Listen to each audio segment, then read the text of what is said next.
Kako ćemo pripremiti cjenik artikala ili usluga za 2023. godinu? Na izborniku maloprodaja izaberimo cjenik artikala i usluga. U cjeniku su prikazane 3 kolone s cijenama. U koloni cijena prikazana je trenutna cijena artikla, odnosno usluge u kunama.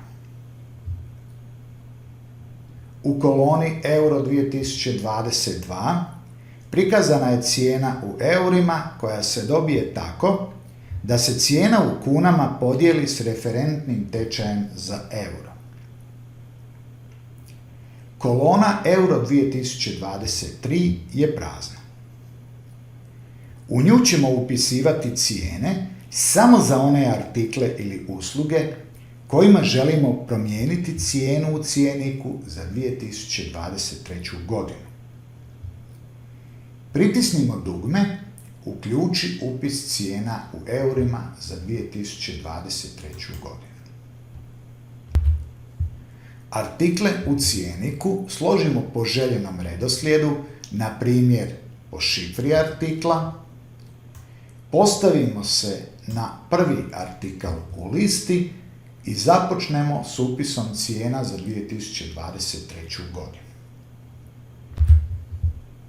Cijena artikla pašteta pileća 130 grama u 2022. godini je iznosila 11 kuna, odnosno 1,46 eura. Ako želimo da cijena tog artikla u 2023. godini bude 1,5 eura, u kolonu Euro 2023 ćemo upisati 1,5. Budući da je cijena tog artikla u 2023. godini veća od cijene artikla u 2022. godini, ona će biti prikazana crvenom bojom. Cijena artikla pašteta jetrena 130 grama u 2022. godini je iznosila 38 kuna, odnosno 5,04 eura. Ako želimo da cijena tog artikla u 2023. godini bude 5 eura, u polje Euro 2023 ćemo upisati 5.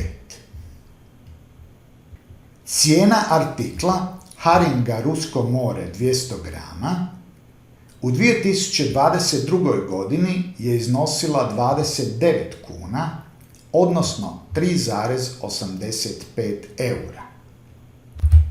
Želimo li za taj artikl u 2023. godini imati istu cijenu kao što je bila u 2022. godini, kolonu Euro 2023 možemo ostaviti prazno. Otvaranjem nove godine, program će u 2023. godinu prenijeti cijene iz kolone Euro 2023, osim ako je ta cijena prazna.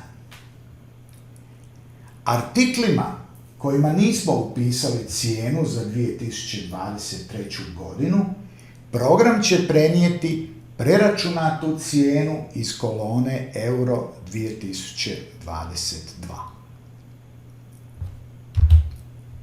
Nakon što smo završili s upisom cjenika za 2023. godinu, pritisnemo dugme Završi s upisom cijena u eurima.